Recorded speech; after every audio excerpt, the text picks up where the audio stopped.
Good morning! I'm so excited to paint with you today. This is one of my very favorite paintings that we'll be doing. I call it Night Owl because I painted it at night and because it's a dark looking owl with these really bright eyes that could shine through the darkness of the night. So let's get started. This is what you're going to need. You're going to need a paper plate for a palette, your small, medium, and large flat brushes. Make sure that they are flat. You'll know because they have a flat top, and if you turn them sideways, the gold ferrule is squeezed at the brush so that it becomes a flat brush. This will give you flat strokes, or depending on how you hold the brush, you can also hold it like this, and that's how we're going to get our feathers. So you'll also need all of the colors of acrylics that you have, and you'll need a piece of paper from your mixed media book. We're going to take that out of our book, put the pad back into our box, and make sure you write your name on the back before you get started so that you can easily pick out your painting. Turn that paper over. Does not matter which side is up or down.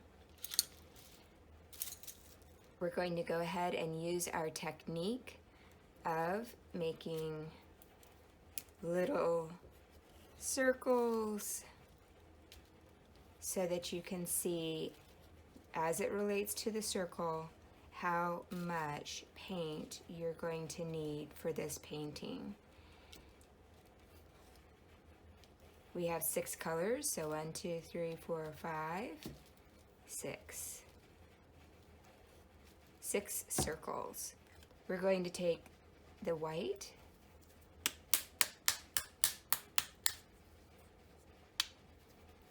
put the smallest amount of white. That's actually like 3 times more than I need. And do the same for all of your colors. Now keep in mind, it is really helpful to organize your colors based on the color wheel. So we are going to do that in a modified manner.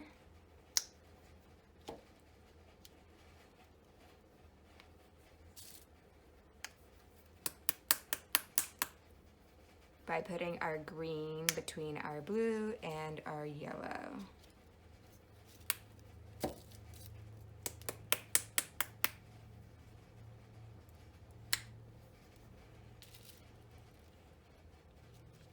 Now we will need a little bit more black, so you can put, but you see how relative to the, oh my gosh, it looks like an eyeball. Isn't that funny?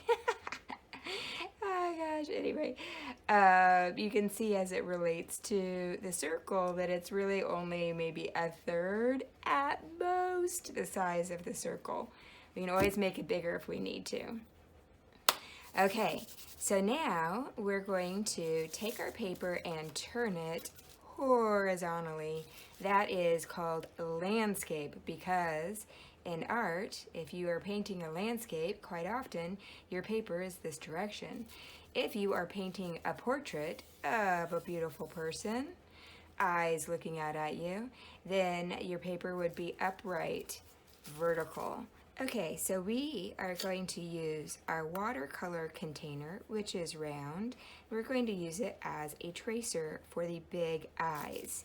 The way that we're going to do that is we're going to put our pencil to the outside of our paper and then put our eye tracer right up against the outside of the pencil. That will give us a full pencil width, which is going to be good for us and our eye. We can go ahead and trace our eye and then do the same thing on the other side, a full pencil width. You might want to make sure that your eyes are the same distance from the top and the bottom as close as possible is close enough. All right, so those are our two big circle eyes for our owl. And now we're going to take one of our acrylic paints and we are going to use that for the pupil. Isn't that clever? We're going to position it as close to center as possible and trace it on both sides. There we go. Sweet. All right. Now the last little bit of drawing that we're going to do is the arches over the eyes, because he does have these big eyes, but he also has these big eyebrows. So we're going to start about halfway down the circle, which is like across from the pupil, and we're going to cut off just a little bit of this eye by making an arch that comes up and over and out, up, and it cuts off just a little bit, maybe less than half of the distance between the top of the cornea and the top of the iris. So maybe it comes up to here, starts here, comes up here, and ends here. Sometimes it's really nice to give yourself some starting and stopping lines. Now this is probably most ideal as a light-ish line, but it's going to be painted over, so it's all good. Okay, here we go. So we're going to start with the fun stuff, and that is that we are going to paint everything except for the eyes black. So I'm going to take my big black brush that is flat at the top, and I'm gonna dip into my black, and I'm just gonna jump right in.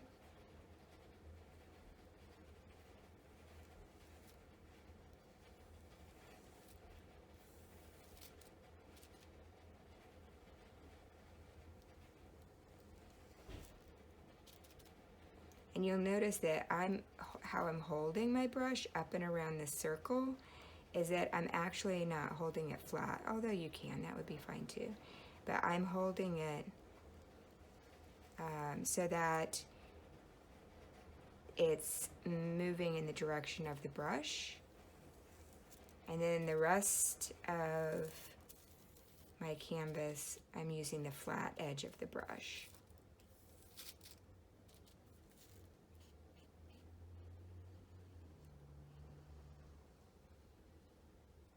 So in order to get that really nice line, you can see how I'm holding the brush. I'm not holding it flat like we normally do. I'm holding it so that it is carving a really nice, clear line. And if you go over that pencil line a little bit, that's totally fine. And then I'm flattening it out to do the rest of the background. Holding it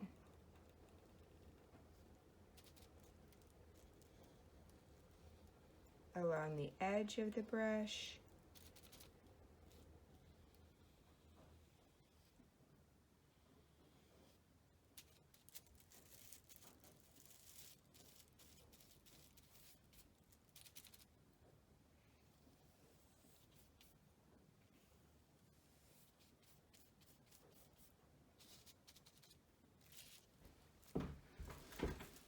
I'm going to zoom in so you can see this a little bit better. There we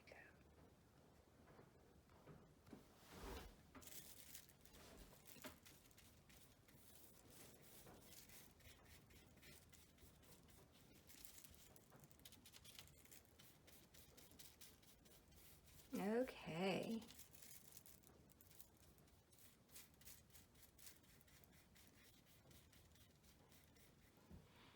Okie doke. Now I'm going to switch to a smaller brush so that I can make my pupils.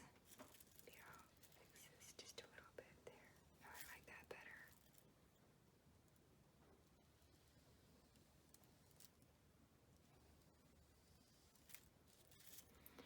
So I'll take my smaller flat brush, load it with black, and then use it to make my pupils.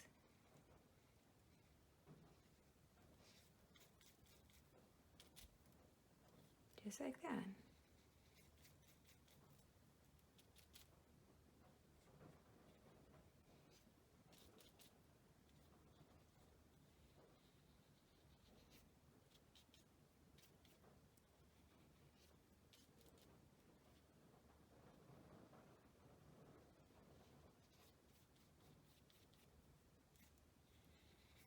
Okay. Now remember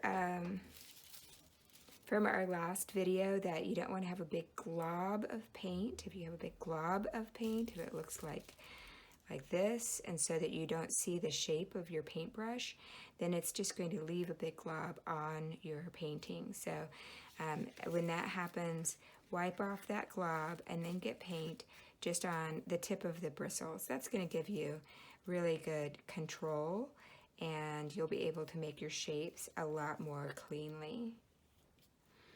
All right, so already the outside of the black has started to dry. And if it's still wet, or if you see those hills that happen when you use too much paint, then please go ahead and take your brush and go over it again and remove some of the excess paint that you don't need. Be really careful when you're working around the eyes so that you maintain the shape of your eyes, because that's going to be an important part of our painting. All right, so now I'm not even going to worry too much about, I don't know what I was going to worry about. I'm not worried. I'm not worried at all. Okay, so now I'm going to come back in and I'm going to start working on the eyes, letting the black area around it dry just a little bit. So I have some great colors over here, and I want to make sure that my eyes are predominantly bright and owlish, so yellows and maybe a little bit of red or a little bit of green in there, but predominantly yellow. And then we're going to be using the white to make it look glassy. So I'm going to start with my yellow, and the yellow is actually, it's a little bit of a thin yellow. I'm just going to make this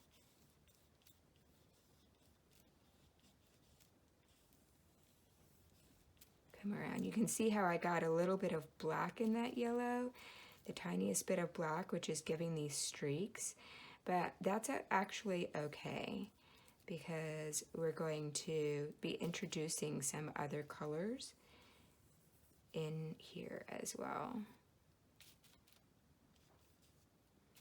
And since I have yellow on my brush, I might go ahead and add yellow to the other eye, like so. And just because I don't want it to be just flat yellow, I'm going to pick up just a little bit of red. You can always add more, but you don't want to turn the whole eye red.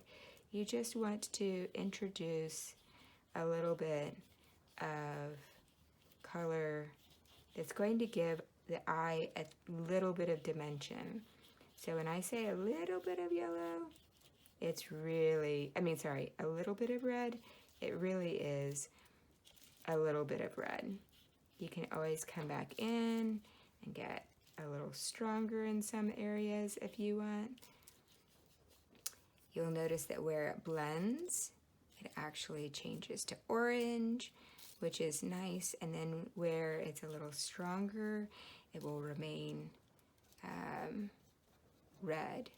I'm also going to do this thing that I always think is kind of neat around the eyes, where I focus the color, the red color in the bottom left-hand area, and then trace a little line of red along the upper right and give it a couple of these little lines out.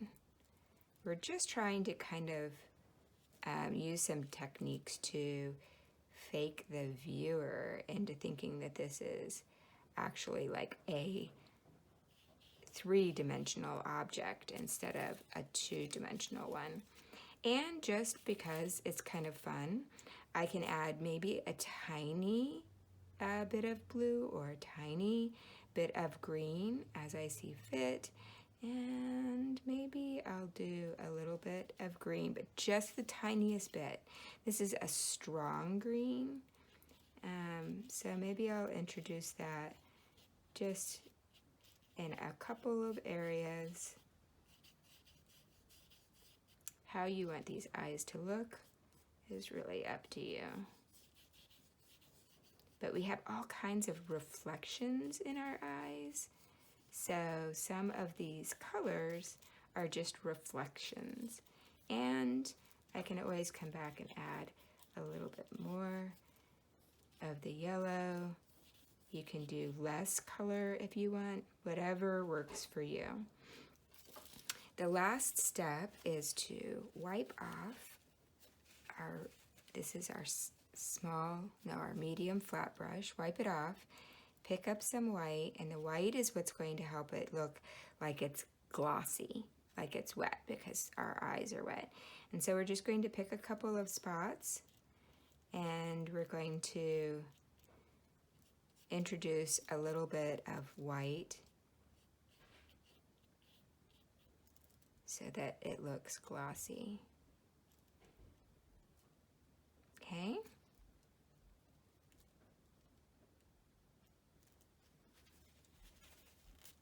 So now I can work on the pupils. The pupils are going to include the black that is down there as a base, but then we can add some more interesting colors. Specifically, our green and our blue is going to look really good in the pupils. And I just end up kind of dabbing a little bit. This is my green. Since it's dark green on top of a dark black, then it is going to be really subtle. One thing that you want to try though is to maintain the circle that you had in with your black. So as you dab paint, just be careful that you keep that dabbing inside. Ooh, that looks really good. Do you see that? Blue over there, it's starting to give it dimension. And I'm kind of putting like most of my green in the bottom left, most of my blue in the top right. But if you do yours a little bit different, then that is fine too. So it's just going to help give the eyes, the pupils, a little bit of interest so that it's not quite so flat. Now I'm wiping that off, and again we're going to use our magic white. Pick up the white and introduce a little bit of white to make it look glossy. And one secret is to try to be somewhat symmetrical on the right eye and the left eye. If you put kind of these bigger areas of white on the left, then kind of do the same thing over here so that your eyes look like they are rounded in the same way, glossy in the same way, and looking the same direction.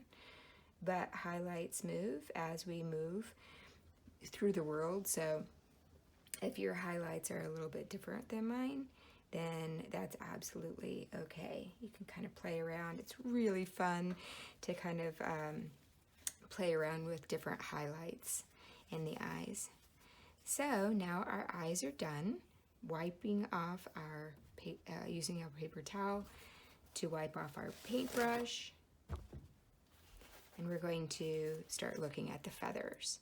So the feathers in the background, we always work from the background forward. So the feathers that are closest to our owl are going to be yellow, green, and red, and blue too. I can see that I need a little bit more yellow. So I'm going to add just a little bit more. I can always come back for more. Okay. So I'm going to pick up that yellow. I'm going to start there. Now I'm using my, oops, sorry, kidding. I'm going to use my big brush for this. I'm just going to wipe off the black paint. I'm using my big flat brush. It's the one that I used for the background. I'm going to pick up some of this yellow, and I'm going to be making feathers. And the way that feathers are shaped is that, here, we'll use this old plate. Instead of laying my brush down flat, that doesn't look very feathery. But if I tip my brush, so it's not flat, it's tipped, and I do like that, that starts to look feathery. Okay, so these are each individual little feathers. So you're going to be using your flat brush, but you can tip it in order to make feathery shapes. And then the other thing that I want you to know is that the way that feathers are organized on our owl face is that it basically, all of the feathers come out from the center point. So if you were to put your finger right here, then all of the feathers would be angled toward that or away from that. So they would be coming out at an angle away from this center point, which is eventually going to be his beak. So with that in mind, I'm going to start up at the top. I'm going to tip my brush, and I'm going to do brush strokes like so, and space them like so. Because if you overlap all of these feathers, then you won't see the shape definition. So you don't want them to be touching each other. You want them to be spaced out so that you can see black in between. And we're going to do the same thing down here.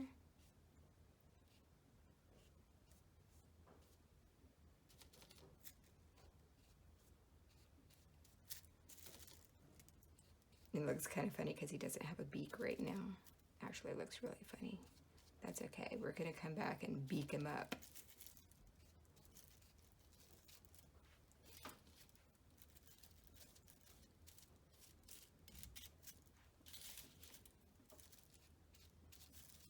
Okay, now we can add some other colors.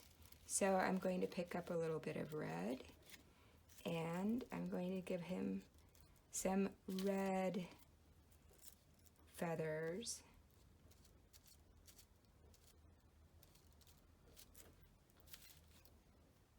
I don't want them to be too much in a pattern because it's a natural animal and doesn't necessarily have a pattern of feathers, like red, yellow, red, yellow, red, yellow.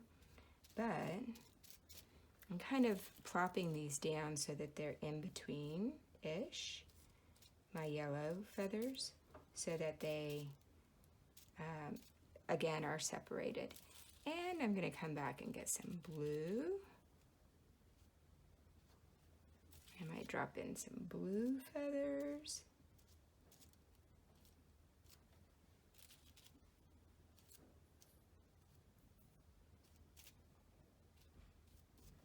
And maybe if I have some space in between, this is looking pretty good. I don't really need any more, so I might stop here, but I might just add a little bit of green. Again, you're trying to fill the space, but if you overwork it, then you'll end up losing that feeling of individual feathers. Okay? Pretty cool. So now we're going to wipe this off, and we're going to move on to the next step, which is our eyebrows.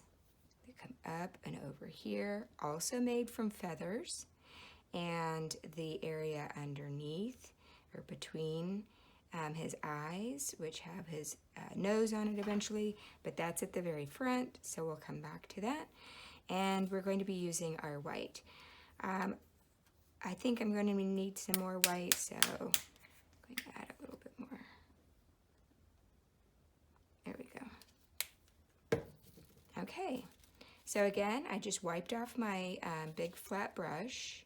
I'm using that. It's totally okay if it has just a tiny bit of other colors in it because that's very natural looking. So we're going to start in the middle between his eyes, and we're going to come straight up, and we're going to make some feathers.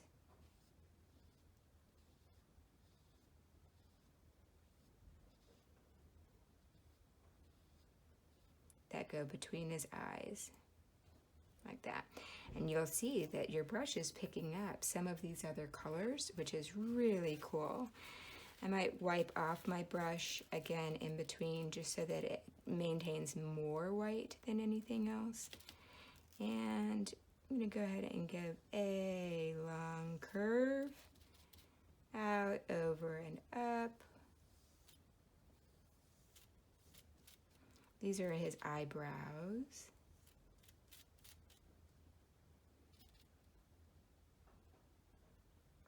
Maybe make these come up a little bit more. Let him have his eyebrows.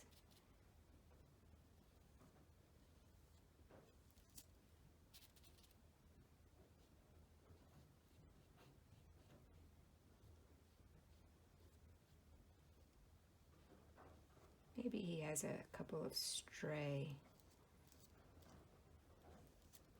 feathers here.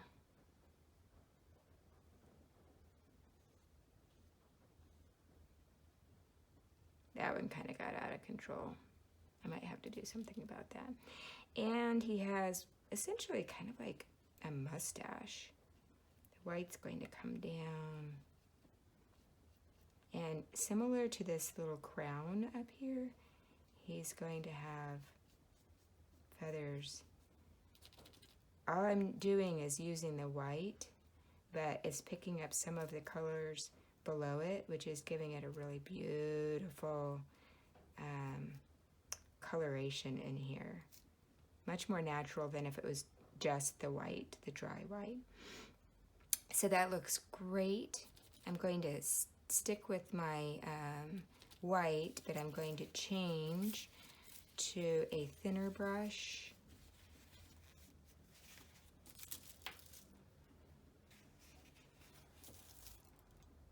Probably my medium-sized brush. Pick up some white and then frame his eyes. He's got some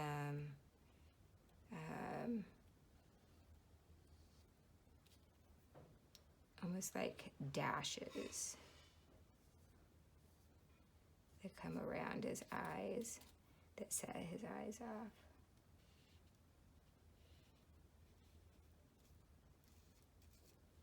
Something like that. Really kind of emphasize his eyes. Okay. I might even add just a little bit of color in there. Maybe not. All right. So now all we need is a nose. And we're going to pick up our small flat brush, a little bit more of our black. And his nose is a beak. It is a beak because it is a bird. Is going to be right here, start right here between his eyes, right at the height of his pupil. And we're just going to angle the brush. This is my small flat brush. We're going to make kind of a triangle shape at the top. And then it's going to come down, and it's not going to come as far as the bottom of the paper. But we're going to make a line from the middle of that triangle down like so. And on the right side, we're going to let this triangle come out. And then we're going to make a line from here to here. And fill that in. And then check it out. On the other side, we're going to make a line from the edge of our triangle down to the tip of our beak. And we're just going to leave that because it acts as a little highlight. Now, if you ended up losing that little bit of white, then you can always come back in with a little bit of white, but it's an easy way to now have a little highlight on your beak. And if you have a highlight on your beak, then it just looks a little bit more alive and a little bit more interesting. And that's it, guys. Thanks so much for watching. I can't wait to see how your night owl turns out.